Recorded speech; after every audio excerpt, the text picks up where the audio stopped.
Good morning students.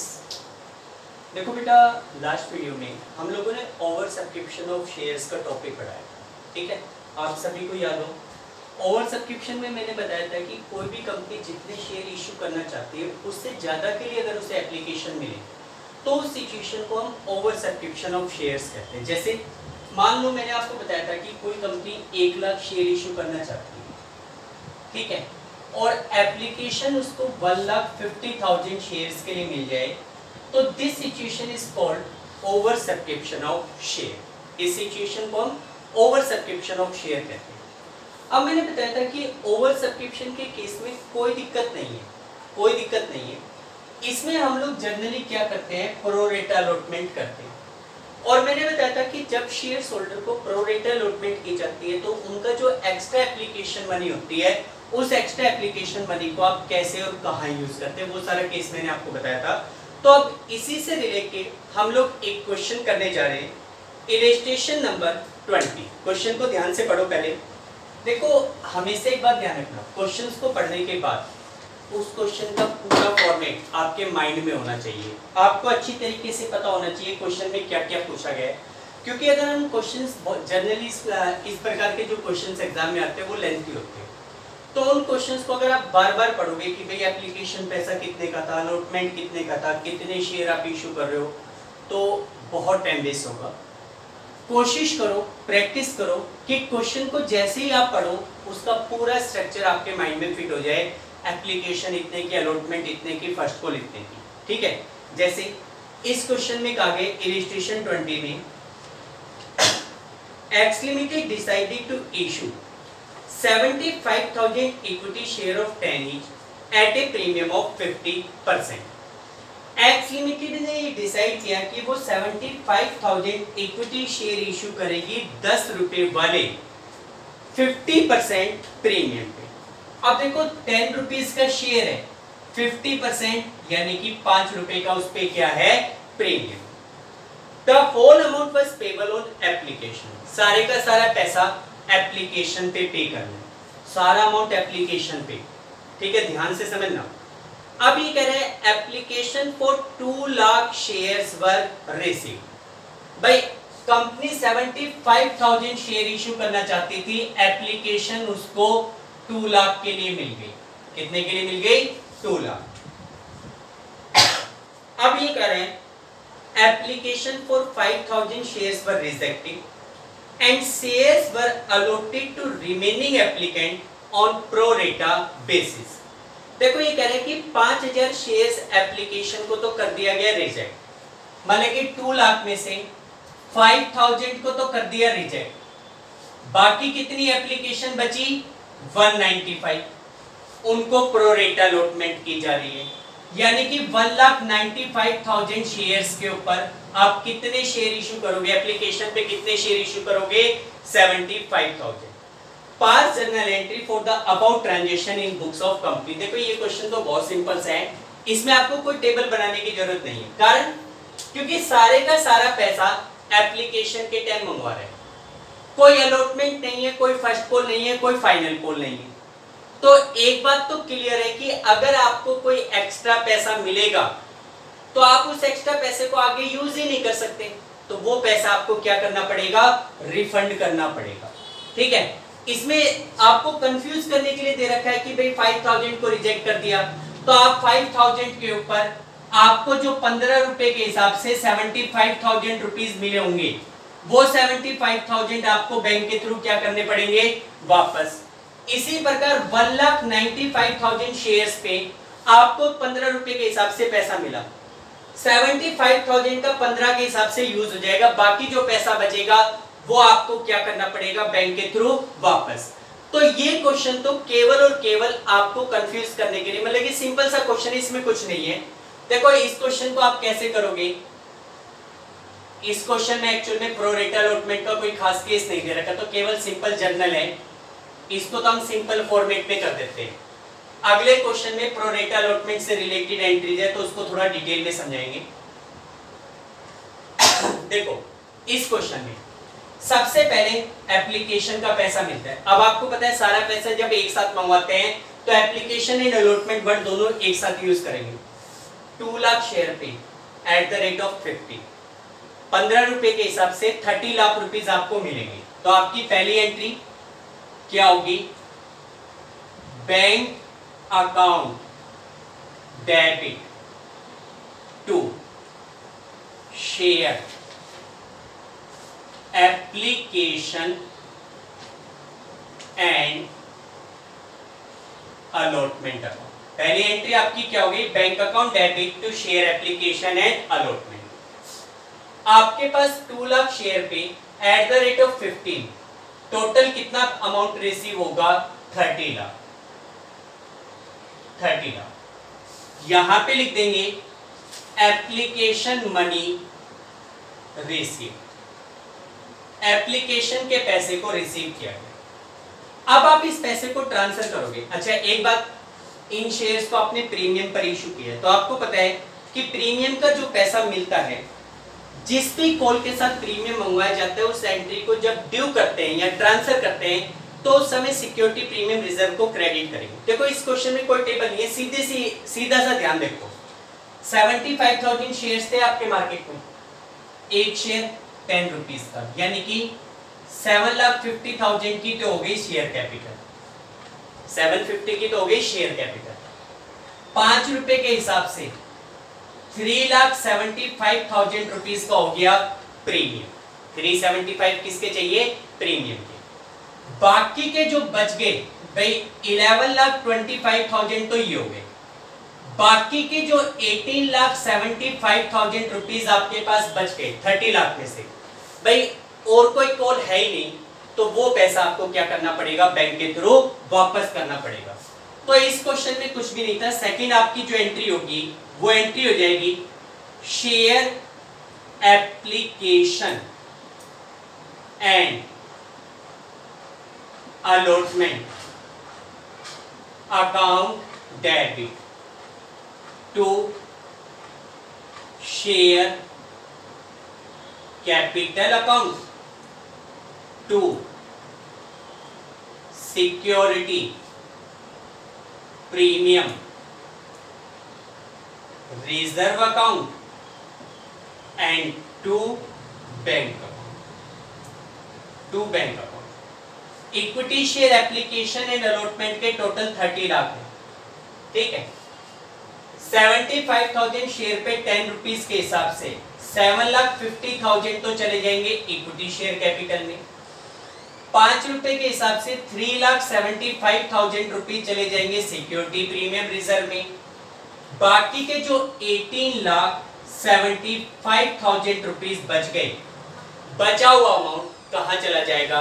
Bank के through वापस। यहां पे केवल इतना लिख देंगे एप्लीकेशन मनी एडजस्टेड। भाई आपने एप्लीकेशन के पैसे को क्या कर दिया? एडजस्ट कर दिया, ठीक। ये तो एक सिंपल सा क्वेश्चन था। अब इसके बाद नेक्स्ट क्वेश्चन देखिए।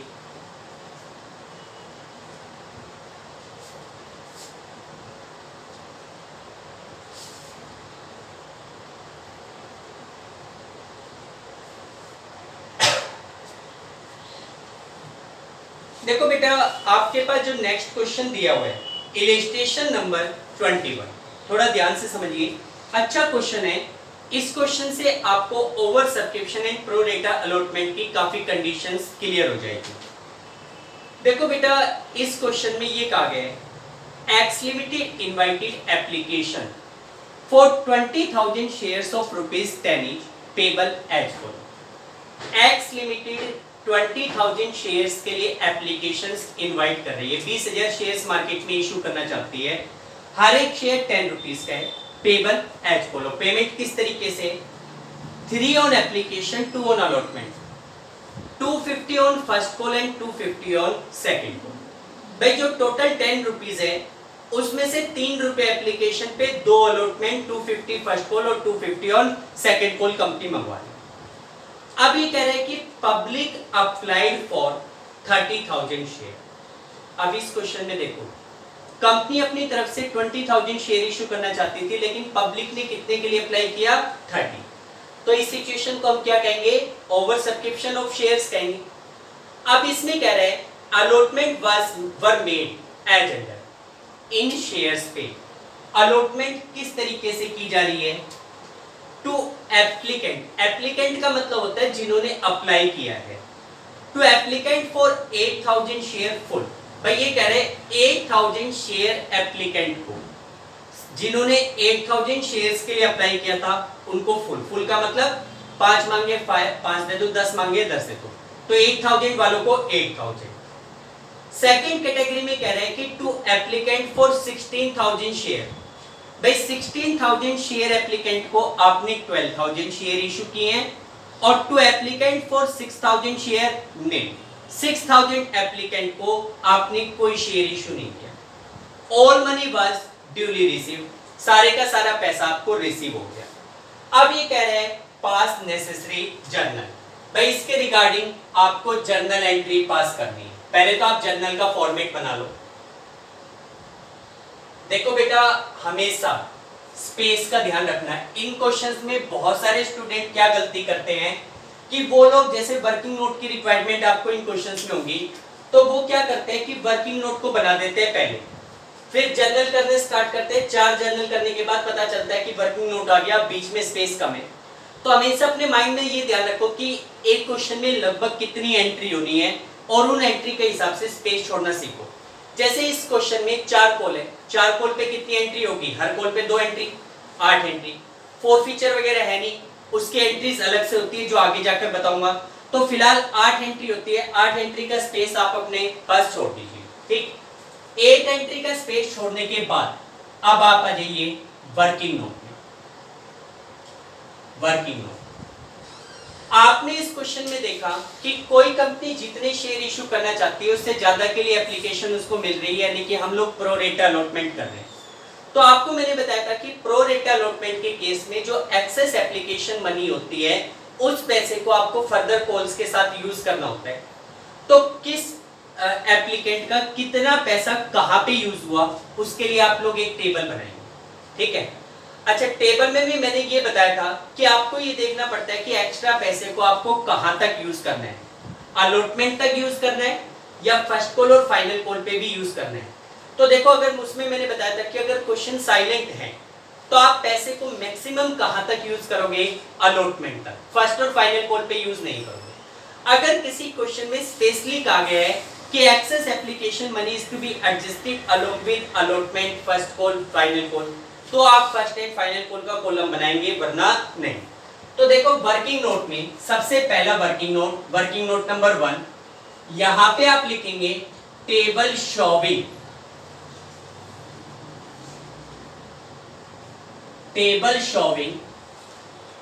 Adjustment of application money. भाई एप्लीकेशन के पैसे को एडजस्ट करने वाली टेबल, उसके लिए मैंने आपको बताया था, ध्यान से समझो। सबसे पहले क्या लिखते हैं? शेयर अप्लाइड, पहला कॉलम शेयर अप्लाइड, दूसरा कॉलम शेयर अलॉट, तीसरा कॉलम एप्लीकेशन पे कितना पैसा यूज होगा, अगला कॉलम अलॉटमेंट पे कितना यूज होगा, फिर फर्स्ट एंड फाइनल कॉल के लिए अगर कहा गया तो उनका कॉलम बनाना है, नहीं तो अदरवाइज बैंक के थ्रू आप कितना पैसा रिटर्न करोगे, लास्ट कॉलम बैंक, ठीक। अब आपके पास इस क्वेश्चन में 3 डिफरेंट कैटेगरीज दी गई थी, क्या क्या? Share applied 8000, share allot full यानी कि 8000, पहले कैटेगरी लिख लो। 8000 एप्लीकेंट को 8000 शेयर इशू की। सेकेंड ग्रुप में share applied 12000, share applied 16000, share allot 12000। 16 वालों को आपने 12000 शेयर इशू की। थर्ड कैटेगरी में शेयर अप्लाइड 6, अलॉट 0, यानी कि 6000 एप्लीकेशन फॉर्म ऐसे हैं जिनको आप कोई शेयर इशू नहीं करोगे तो उनका पैसा बैंक के थ्रू वापस जाएगा, कोई शेयर इशू नहीं। अब आप देखो, पहली कैटेगरी की बात करो। फर्स्ट कैटेगरी में लोगों ने 8000 शेयर्स के लिए अप्लाई किया है, कितने शेयर्स के लिए अप्लाई किया है? 8000। आपने उनको शेयर इशू कितने किए हैं? 8000। अब बात करें, सॉरी बेटा यहाँ पे एक कॉलम मैंने आपको छुपा दिया अमाउंट रिसीव का, सॉरी, एक कॉलम यहाँ पे और लिखते हैं अमाउंट रिसीव, फिर लिखते हैं एप्लीकेशन पे कितना पैसा, अलॉटमेंट पे कितना पैसा और बैंक के थ्रू कितना। ठीक, 8000 पे 8000 अमाउंट रिसीव। अब एप्लीकेशन कितने रुपए की थी? इस क्वेश्चन में एप्लीकेशन 3 रुपीस थी। 8000 शेयर्स पे 3 रुपए के हिसाब से आपको 24,000 रुपीज रिसीव हुए। कितने रिसीव हुए? 24। अब आप उनका पैसा यूज करो। आपने इस कैटेगरी में कितने शेयर इशू किए हैं? 8000 शेयर इशू किए। इन शेयर इशू पर एप्लीकेशन पे कितना पैसा आपको चाहिए? 8000 जो शेयर इशू किए उन पे एप्लीकेशन 3 रुपए की है, तो 8000 शेयर्स पे 3 के हिसाब से आपको कितना चाहिए एप्लीकेशन का? 24। मिला भी कितना था? 24। सारे का सारा पैसा इस कैटेगरी का एप्लीकेशन पे यूज हो गया, तो अलॉटमेंट और बैंक के लिए कोई पैसा नहीं बचेगा। अलॉटमेंट और बैंक के लिए कुछ नहीं बचेगा। फिर उसके बाद सेकंड कैटेगरी। सेकंड कैटेगरी में लोगों ने 16,000 शेयर्स के लिए अप्लाइड किया है। कितने के लिए अप्लाइड किया है? 16,000। आपने उन लोगों को कितने शेयर इशू किए? भाई टोटल शेयर आपने उन लोगों को 12,000 दिए। कितने दिए? 12। अब इन लोगों ने 16,000 शेयर्स पे एट द रेट ऑफ ₹3 3 रुपए के हिसाब से कंपनी को कितना पैसा दिया? 48। भाई 16,000 शेयर्स पे एप्लीकेशन 3 रुपए की है, तो इन लोगों से कितना पैसा मिला? 16,000 शेयर्स पे एट द रेट ऑफ ₹3 48 मिला। अब आप इस पैसे को यूज करो। एप्लीकेशन पे कितना यूज होगा? देखो जो अमाउंट रिसीव होता है वो तो हमेशा अप्लाइड के हिसाब से मिलता है, और जो यूज करते हो वो अलॉट के हिसाब से यूज करते हो। आपने इस कैटेगरी में लोगों को 12,000 शेयर इशू की। 12,000 शेयर्स पे एप्लीकेशन 3 रुपीस की है, तो 3 रुपीस के हिसाब से 36,000 रुपीस आपको चाहिए। तो एप्लीकेशन पे आप कितना पैसा यूज कर लोगे? 36। मिले कितने थे? 48। कितने बच गए? 12 बच गए। भाई इस कैटेगरी के लोगों का 12,000 रुपीस अभी भी आपके पास बचा हुआ है। ठीक, अब इसके बाद आप अलॉटमेंट पे जाओगे। भाई जो बच गया पैसा उसे आगे यूज करना है। पहले तो ये देखो अलॉटमेंट पे चाहिए कितने? 12,000 रुपीज, 12,000 शेयर उनको इशू कराते हैं। अलॉटमेंट 2 रुपए की है। 12,000 शेयर्स पे at the rate of ₹2 allotment का टोटल अमाउंट कितना बनता है? 24। कितना बनता है? 24,000। लेकिन आपके पास बच कितने रहे हैं? 12 बच रहे हैं, तो आप 12 ही यूज कर सकते हो। भाई 24 चाहिए लेकिन आपके पास 12 बच रहे हैं, तो आप 12 ही यूज करोगे। ठीक है ना? तो अलॉटमेंट पे आपने कितने पैसे यूज कर लिए? 12,000। पूरे यूज हो गए 48। अब कोई पैसा बच रहा है इस ग्रुप का? नहीं, कोई पैसा नहीं बच रहा, तो बैंक के थ्रू कोई अमाउंट वापस नहीं हो। ठीक, थर्ड कैटेगरी पे आओ। थर्ड कैटेगरी में एप्लीकेंट 6,000 है। इन्होंने 6,000 शेयर्स के लिए अप्लाई किया था। आपने उनको शेयर इशू किया? नहीं, कोई शेयर नहीं किया। अच्छा, इस कैटेगरी के लोगों से कितना पैसा मिला? 6,000 शेयर्स पे at the rate of 3 application 3 रुपए की है, तो इन लोगों ने 6,000 शेयर्स पे 3 रुपए के हिसाब से आपको 18,000 रुपीज दिए। कितने पैसे दिए थे? 18,000। कोई शेयर इशू किया? नहीं किया। जब कोई शेयर इशू नहीं किया तो आप क्या करोगे? इस पैसे को रिफंड कर दोगे। भाई कोई शेयर इशू नहीं है, तो उनका जो पैसा है वो आपको क्या करना पड़ेगा? वापस 18,000 बैंक के थ्रू वापस चले जाएंगे। इस तरीके से आप देखो टोटल अमाउंट आपके पास कितना रिसीव हुआ था? 24 प्लस में 48, 72 प्लस में 18, 90,000 रुपीज आपको मिले थे। उसमें से 24 प्लस में 36, 60,000 एप्लीकेशन पे यूज हो गए, 12,000 अलॉटमेंट पे यूज हो गए, 18,000 रुपीज आप बैंक के थ्रू वापस कर दोगे। ये आपकी टेबल बन गई। आपको एप्लीकेशन के जो 90,000 रुपीज मिले उसमें से 60,000 एप्लीकेशन पे, 12,000 अलॉटमेंट पे, 18,000 रुपीज बैंक के थ्रू वापस। ठीक है, अब आप एंट्री करो। पहली एंट्री, सबसे पहले कंपनी को एप्लीकेशन का पैसा मिलता है।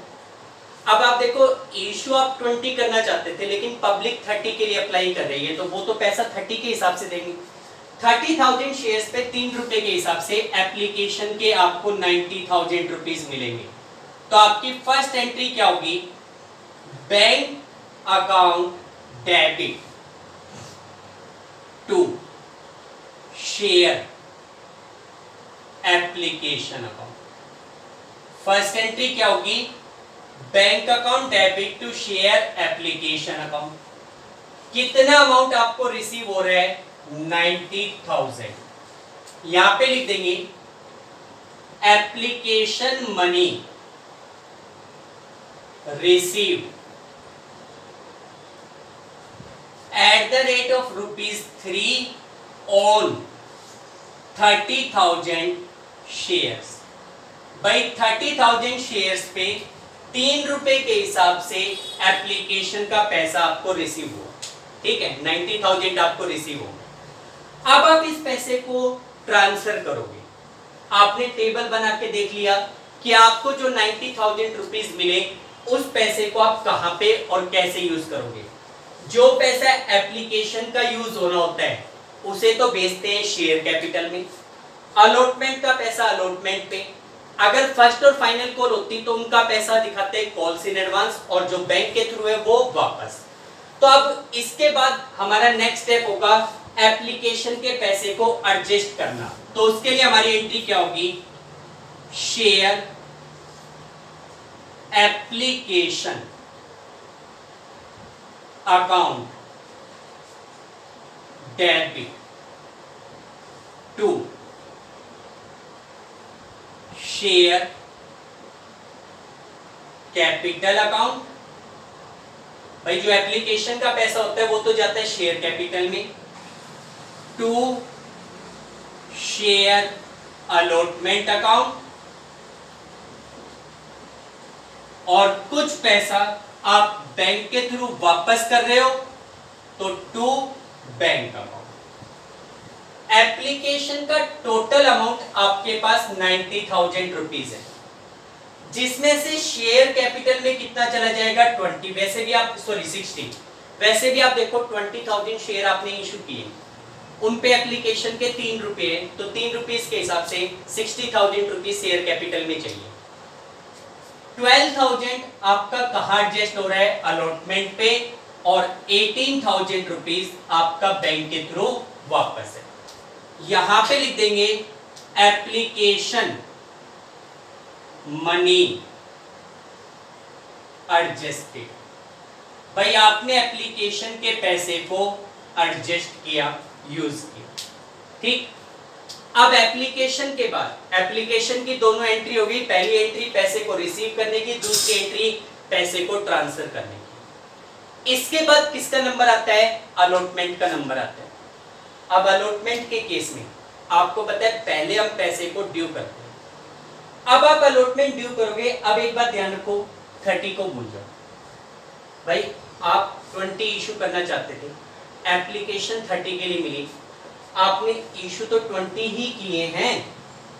भाई 30 में से इशू तो आपने कितने किए हैं? 20 किए हैं। तो जब आप अलॉटमेंट फर्स्ट कॉल वगैरह करोगे तो अब सारी एंट्री कितने से करोगे? 20 जितने आपने इशू किए। 20,000 शेयर्स पे सबसे पहले अलॉटमेंट का पैसा ड्यू करोगे। कितने रुपए की अलॉटमेंट थी? 2 रुपीज की। पहले आप पैसे को ड्यू करोगे, क्या एंट्री बनेगी? Share allotment account debit to share capital account. Share allotment account debit to share capital account. कितने रुपए की अलॉटमेंट है? 2 रुपए की। 20,000 शेयर्स पे एट द रेट ऑफ ₹2, 2 रुपए के हिसाब से अलॉटमेंट के 40,000 रुपीज ड्यू हैं। यहां पे लिख देंगे allotment money due at the rate of ₹2। भाई ₹2 के हिसाब से आपने अलॉटमेंट का पैसा ड्यू किया, ठीक। अब अलॉटमेंट का पैसा ड्यू होने के बाद आप इस पैसे को रिसीव करोगे, लेकिन ध्यान से अलॉटमेंट के कितने पैसे ड्यू हुए? 40,000 ड्यू हुए, लेकिन उस 40,000 में से 12,000 रुपीज आपको पहले ही मिल चुके। भाई जिन लोगों ने अलॉटमेंट का पैसा पहले दे चुके क्या वो पैसा दोबारा देंगे? भाई सोचो, जो लोग अलॉटमेंट का पैसा पहले ही दे चुके वो दोबारा तो नहीं देंगे।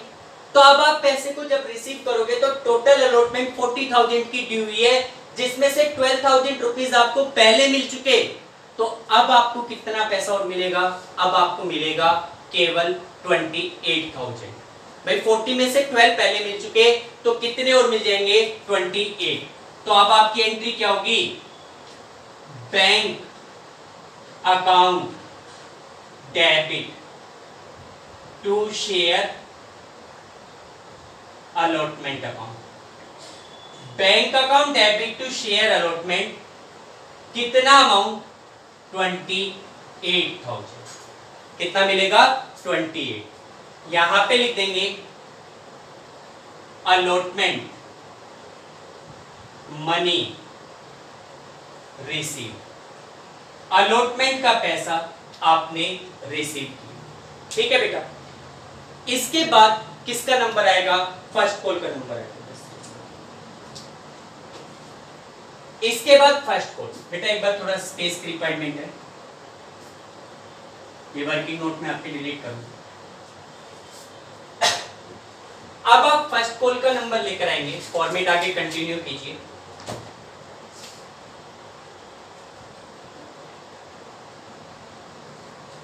देखो बेटा, फर्स्ट कॉल कितने रुपए की है? 2.5, ठीक है। सबसे पहले फर्स्ट कॉल के केस में हम लोग फर्स्ट कॉल के पैसे को ड्यू करते हैं। अब कितने शेयर हैं? भाई शेयर तो मार्केट में वही 20,000 है।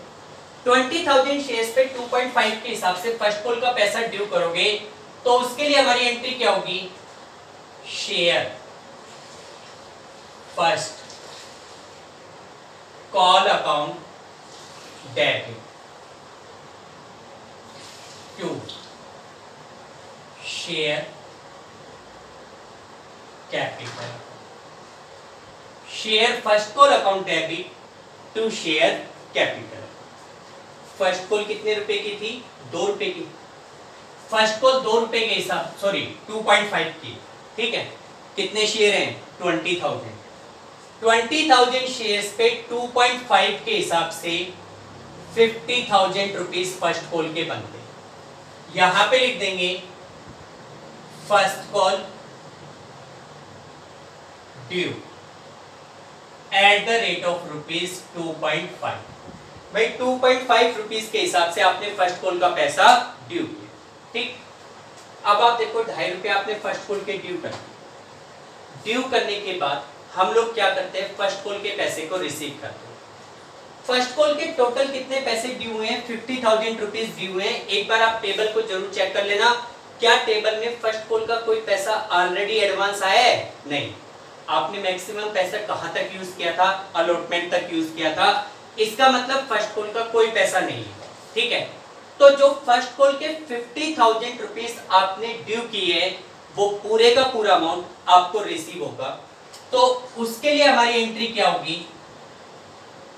Bank account debit to share first call account. Bank account debit to share first call account, कितना अमाउंट? 50,000। यहां पे लिख देंगे फर्स्ट कॉल मनी रिसीव। भाई जो फर्स्ट कॉल का पैसा था वो अमाउंट आपने रिसीव किया, ठीक, क्लियर। यहां तक फर्स्ट कॉल हो गया। अब इसके बाद किसका नंबर आएगा? Final call. बेटा फाइनल कॉल भी कितने रुपए की है? 2.5। अब देखो फाइनल कॉल के केस में भी सबसे पहले हम पैसे को ड्यू करते हैं। ये चीज मैं आपको पहले बता चुका कि केवल एप्लीकेशन के केस में पहले पैसे को रिसीव किया जाता है फिर ट्रांसफर किया जाता है, लेकिन उसके बाद allotment, first call, second call, final call जो भी कॉल है उस केस में पहले कॉल को ड्यू फिर रिसीव। अब फाइनल कॉल हमारे पास 2.5 की, कितने शेयर पे फाइनल कॉल मंगवाओगे? वही 20,000 शेयर। 30 को अब अपने माइंड में मत रखो, 20,000 शेयर्स पे 2.5 के हिसाब से फाइनल कॉल ड्यू करोगे। तो क्या एंट्री होगी?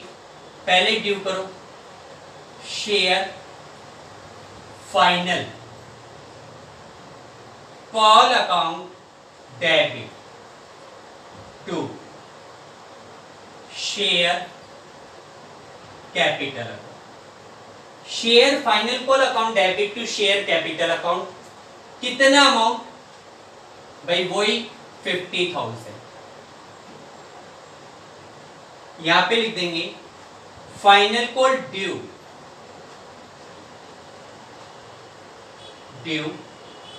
at the rate of rupees 2.5 on 20,000 shares. 20,000 shares पे 2.5 के हिसाब से आपने फाइनल कॉल का पैसा ड्यू किया, ठीक। अब पैसे को रिसीव करोगे तो आपने देखा कि फाइनल कॉल के 50,000 रुपीज आपको मिलनी चाहिए। चेक करो कोई पैसा पहले मिल रखा है? नहीं मिल रखा।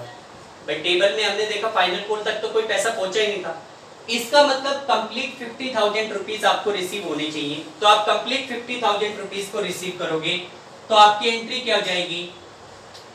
Bank account debit to share final call account. Bank to share final call, कितना amount? 50,000 rupees. Final call money receive, final call money receive. भाई फाइनल कॉल का जो पैसा ड्यू हुआ था उस पैसे को आपने रिसीव कर, ठीक है बेटा। तो देखो ये हमारे पास over subscription of shares and pro rata allotment से रिलेटेड क्वेश्चंस थे। मेरे ख्याल से ये क्वेश्चंस आप लोगों को अच्छी तरीके से समझ में आया होगा। सबसे मोस्ट इंपॉर्टेंट चीज इसमें टेबल होती है। अगर आपको देखो टेबल बनाओगे तो आपके लिए इस प्रकार के क्वेश्चंस आगे जाकर बहुत सिंपल हो जाएंगे। आगे जाकर इसी प्रकार के एग्जाम में क्वेश्चंस पूछे जाते हैं ओवर सब्सक्रिप्शन से रिलेटेड।